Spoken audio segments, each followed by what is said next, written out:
Welcome to Coffee with the County Local Voices series. Today I'm happy to have Dan Stifter, Superintendent of ISD number 1 in our building, talk about a few things ISD. Welcome, Dan. Thank you. It's good to be here. I should say ISD number 1. Do we call you Wrestling Hall of Fame Dan Stifter? Just Dan Stifter is fine. Dan Dan's Stifter, good. Superintendent, and very well known, obviously, in our community. And you've been, I should say, with ISD 1 for how long? 1992 was when we first came to town, and then there was about 8 years where I worked in other districts, and I've been back now. It's my 7th year back in Aitkin as superintendent. So, but even when I was working elsewhere, we were pretty much still living here. We kept our house and Aitkin residents since '92. That's almost lifetime residency. Almost. I think you've graduated past the outsider Okay. name, right? Since 1992, you've been here long enough. And you mentioned you've been 7 years is a long time. That's my over 7th there year. already. Yeah. Time's flying when you're having fun. Yeah, that's exactly it. So tell me a little bit, just generally, what do you do as a superintendent? Take me through a day in the life of Dan Stifter. Well, that's a tough one because every day is different. You know, typically in the morning I come into school and I check into emails and any communications I may have had overnight. And then I check in with my building principals, whether that's walking down the hall at the high school or calling over to Rippleside or going over to Rippleside. And then depending on what I find out there, I'll make my rounds and check in on with the building grounds and Steve Snyder. I'll check in with any technology. I'll check in the offices just to see things are going. And then back to my office, you know, with the referendum going on, that takes a lot of my time. But it's as superintendent, it's looking at budgets, looking at programming, it's, you know, and those types of things. And each one of those have several different aspects, and depending on the time of the year, some of those take more time than others. But yeah, it's a little bit of everything. You know, my goal is to be able to take as much off the plates of the people that are working directly with kids as I can, and make sure they have the tools and time and everything they need to have a successful day and to do what's best for students. So that can entail, I've mopped up floors, I've mopped up tables, I've walked kids to a classroom or to a nurse. Just it's whatever it takes. Whatever it takes whatever to it make takes. it work in And we have ISD1. buildings, our staff, both buildings, all our buildings, because you include our bus drivers in that too. I think our staff, for the most part, that's kind of the theme. Everybody pitches in and does what it takes to make it happen. So that's we're awesome. lucky that way. So you brought up referendum. Yeah. Not like we weren't going to talk Yeah, about that right. today, because that's one of the things that I did want to get your thoughts on. There's a current referendum rebuilding or building. Yeah. Right now we're running our referendum. The early voting has begun to replace Rippleside Elementary School. About 9 years ago, the school board and the administration at that time had the foresight to buy land on the edge of town and have that land annexed. The school district now owns roughly 220 acres on the southeast part of town, and we're proposing building an elementary school on that land. And we've got various designs, or we have design out kind of as placeholders so people can see how it would work on that land. And we're asking right now the community, to support us. There's a 2-question ballot. The first question would be to replace the elementary school and a transportation center. So, our bus garage is located on property that's owned by both Raisley and the railroad, and buildings there and facilities there in need of upgrade, just as our Rippleside Elementary is in need of upgrade. So first question, we have $5 million grant from the IRRB that would help us cover some of the infrastructure there. So question 1 with the school and bus garage transportation center would be a $59 million ask. It's $5 million less because of the IRRR grant. Mm-hmm. And then in our work, reaching out and meeting with people and doing different surveys and thought exchanges, there's a big desire to make sure we address the community space and add a gym space. Aitkin forever has been short on gym space and activity space, not only for our students, but for our community. So the second question is adding a wellness center or community center onto the elementary, which would be an extension of our gym. That would be a part of the original question. And what that would do is give the school some added gym space, maybe for those practices after school or times when we don't have enough gym space. But it would also give community a spot to have an area, separate access into it, and during the day you wouldn't be able to get into the school. You'd have access to the walking track and the areas up above, but you wouldn't have access into the school where the students are. And so that second question was put on there. And obviously the second question can only pass if the first question does. It would just be an addition, or it would be added right on. If both questions pass, it would all be built at once. Yeah, so that's really what's on the ballot here coming up November 4th. Coming up November 4th. Boy, that's right around the corner as it is coming in a hurry, yeah. Yeah, I think it's important, I think I heard you say this right, and to understand it, that this second question came from your meetings that you had with the local community listening sessions. Yep, we had a number of listening sessions. I think we had 12 of them. There might be 14, but we had a number of listening sessions within the community and different groups within the community, groups within the schools, or within the school. And it kept coming back to having more space and more usable space and space for different groups. And if you've had students in activities in Aitkin, you're practicing early and late. Our elementary doesn't really have a full-size gym right now, so when we're practicing there, we don't get the real game experience, or we're limited on how much space there is and how many kids we can have in there at a time. And so with the first question, we'll address some of that, because we'll have in that gym, it'll be more space than what we currently have. There'll be a dedicated cafeteria right now in our elementary. The cafeteria serves as a gym, or sometimes the gym serves as a cafeteria, depending on how you want to look at it. So there's those spaces. The other thing that we're really looking to do is make sure we have a improved and a secure entry.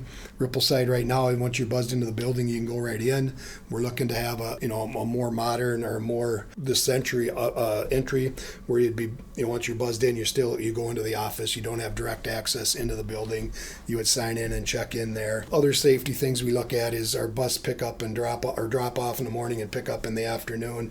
It gets really crazy trying to get buses in, and parents are dropping kids off a block down the street, or partial block down the street down by Wookfield. And fortunately it works. Our staff makes it work, and working with law enforcement who block off traffic and help us get in and out up on 169. But it's not ideal. It's probably not the safest thing to go about. In the new plans in the new building, if we get to that, we have proposed that we'd have separate parent drop and pick up, so they wouldn't all be trying to get to the same place, which would help spread that out. There's other safety features we'd be looking at as well, but there's a lot that goes into it, and we've done enough planning, we feel, so we give people ideas of what we're going to do. But I don't want people to think, well, it's already planned and they haven't had the vote yet. But sure. We've done some things so that people get an idea, and we can share, what would the school look like on our site, on the land that we have. And and again, that could change somewhat as we get into it and start doing things, but I think people were curious, and we were too. We want to show that, hey, our facilities will fit, the land will be suitable for what we need. So yeah, my opinion, that's just responsible planning, right? Yeah. You can't really go and ask our community to do something without knowing what it is that you're asking them to do. Yeah. And it's like the chicken or the egg. Well, that doesn't mean that you were arrogant enough to make a plan before you had approval. It's just you have to have those things out there to be able to understand what it's going to take. Yeah, and I've been asking by staff, or by well, how do I know what's going to be in the classrooms? It's like, well, when we get to that. Right now we put in basically placeholders. We know we're going to be roughly a 3-section with maybe a 4-section elementary, so we got classrooms for that with a couple of flex spaces that could become a classroom if needed, if we get to where we're 4 sections or whatever. So we are looking at that, but what the design of the classroom is going to be, other than the square footage we're figuring, that's to come down the road once, if we pass something, and then we'll get the staff and what involved, or with the community center, we'll have community members involved with that. So then we'll get looking for more input and information on how to do the actual designs. Yeah, so you mentioned that it was built when?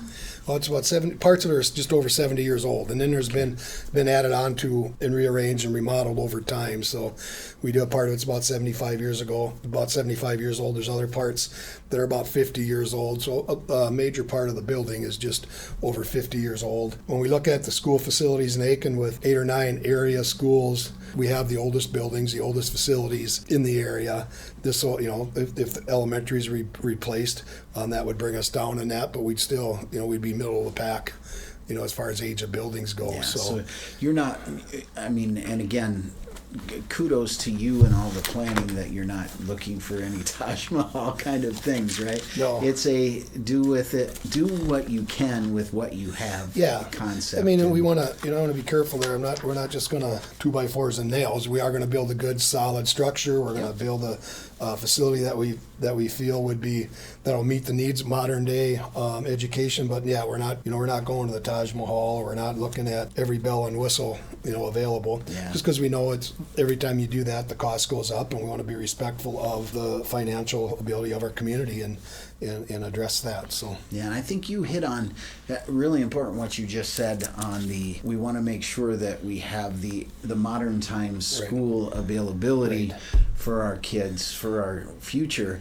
As economic development, and in my opinion, that does, and there's many studies, many research things out there that can show you that having a school with modern facilities and attractable areas will attract people. Yeah. It will attract other businesses. Yeah. It'll attract families, things like that. So and I'm not into building really anything, but building houses. But let's if this passes, or if the Rippleside area would open up, our thought is we'd have that building up for sale, the Rippleside building up for sale for a period of time to maybe be repurposed or renovated for other needs. And then if not, then we demolish the building, and then that becomes potential building lots, which what that looks like. It's again, I'm not going to design that, or I'm not involved with that, but it is land within the city limits that's just off of Ripple River next to the parks, where there could be a nice building spot, or some building spot lots there. So. You get my economic mind stirring, right? That here's housing opportunities that could be provided with a new school and having some area available. Right. Again, not the school's responsibility to build housing. I'll let you take promising that. That's our role to try to figure that out. Right. But each and every opportunity, if you have that opportunity for 20 houses somewhere, and let's just call it that. Somewhere, those 20 houses have a property tax value that goes back on the tax rolls of the city, of the county, right? And ultimately lowering taxes over time for the residents that have been here. Yeah, so it's a long-term thought of, if you do get the referendum passed, what are you going to do with the property? And trust me, there's opportunities for those properties to be other things and be potentially positive opportunities in our area. And I think that's you hit it right there before I cut you off, but it's positive for the area. Yeah. There can be benefits in this for our businesses, places for employees to live, but also drawing more people in to use those, to be a part of those businesses, for the city, and the county, both for tax purposes. Land that's currently tax exempt would come back, back tax property. So and I think it's one of those things, and I'm not big on this cliche, but kind of like when we all do better, we can all do better. So it'll bring a little bit to everybody, and I've seen that in working with the city and the hospital, and in the county as well. I do think people are looking at the big picture, and how could this help everybody? It's not just the school or just the city or the county. It's how can this help everybody involved? So. Yeah, I think that's the magic of it all, right? We're faced with an issue. The school is aging and has been aging. So how can we all work together to provide the most opportunity for the community? Yeah. It's a complex issue. There's a lot of questions. There's a lot of things that people want to know, and I'm sure you have a spot if they want to know. Because I'm setting you up for your website. Yeah, there you go. Yeah, thank you. I'd encourage people to go to the weareaitkin.org website. We've had this website, I think, up since December, early January, and we've really been building it as we go. When we get answers or we get information, or when people ask us questions, I was just looking at our frequently asked questions page, and there's a lot of information there. And if you have there's several different tabs, you can get into the plan, the cost, the resources, and all those things. But then the last part of it is the frequently asked questions. And if there's a question you have, I'm willing to bet it's probably answered on there someplace. But if there's a question you have that you can't find or you're still unsure of, there's a link on there where you can send an email to me, or you can just email me at my school email. It's dstifter@isd1.org, or call my office. They'll connect, and I'll do what I can to answer your questions. So I feel like we've worked hard to be out, to get information out and to share information, and I want to be as transparent as possible. And I don't want somebody to come to me afterward and say, "Oh, I had a question I just never got answered." So take it upon yourselves to reach out if you have questions or do some research. And if you need help with that, we'll do what we can to get you what you need. So so that again is weareaiken.org. Weareaiken.org. Yep. And I would encourage you, it's a responsibility of us as listeners and us as community members to have answers to our questions, and encourage you to go to that website and see what those answers are. And again, thank you for that. That's not free, and the work is not easy. So there's been a lot of time and effort doing. put into that. So thank you for all of that you're doing. You bet. Regardless of where you listeners are on the referendum, thank you for doing that work and that effort to answer those questions. And I hope that you all go and look for the answers to that. The referendum isn't everything that you've got going on, is it? You've got with ISD number 1 with Aitkin High School. Are they MCAs? Yes, and we had, and it's actually high school and elementary combined. Test 3rd, 4th, 5th, 6th, 7th, 8th, and 10th grade in math, and 10th or 11th grade in math and science. But our math, I want to brag a little bit. When I compare our schools with 9 other area schools, basically border schools or schools that are near us, our math scores increased 4.4% this last spring, and puts us just about the 60th percentile on there, 60th percent. And we ranked number 1 in the 9 area schools in our math scores, and that's something I think we should be proud of, and people should know and be aware of. Our reading scores, they went up 3.1% in 24 from the previous year. I'll go back, and reading scores are 5.2% above state average, and we're ranked 2nd in the area. When I make the same schools, we're ranked 2nd in that area. I want to jump back to math. Our math scores are 14.6% above state average, so nice. We're doing well in both of those. Always looking for improvement. We're going to push again. Our goal every year, or most years, is to try and increase the proficient scores by about 3%. We met that goal last year. Easily met that goal in math, and we'd met it in reading. We're going to keep pushing for that, and our staff are doing trainings, and we're providing added supports to students in need and so on. So those things are paying off. And then our graduation rates are kind of a year behind. So our 2024 graduation rate, we had a 5.1% growth. And again, in these 9 schools I'm comparing, we're number 2 in the area. And we saw 6.3% growth in our graduation rate. Now, again, that was in 2024. Sure. State takes a year to release those numbers. But I'm proud of the work we do. I'm proud of the effort our students put into the work. I'm proud of all the training and everything our staff puts into helping our kids learn and providing those extras. So it takes everybody from the first kid to get on a bus in the morning, the last kid get off at the end of the day to make it work. And I'm proud of the school district we have here in Aitkin, and I'm proud of the work we do and the results we see. With that said, there's always room for improvement, and we're going to keep striving to get better.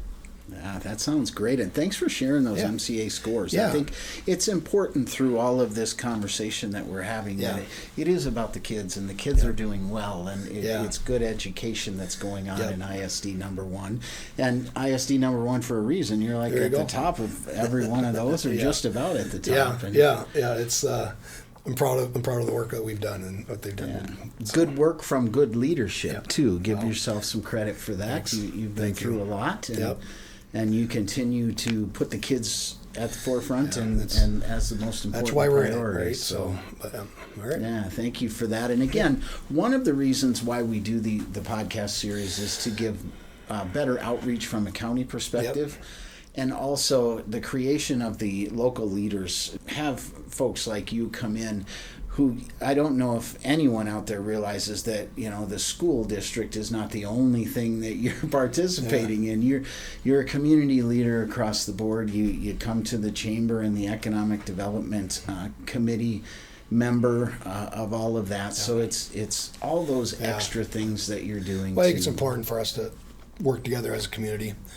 We as a school don't make up the community ourselves. The county does it, the city does it, but the hospital does it. But when you put us all together, it's that's what it takes to build a community, and I think we got a pretty good one right here in Aitkin. And we can be really strong together. I don't disagree with that at all. So- So, Dan, thank you for coming in. Thank you for If having you me. ever want to stop back again, All right. the invitation want me is back open. again. Oh my God, yeah, we'd love to hear more, especially MCA scores like that. Let's keep hearing those. That'd be great. Dan Stifter, everyone, Superintendent of Aitkin Schools, ISD number 1. You're listening to Coffee with the County.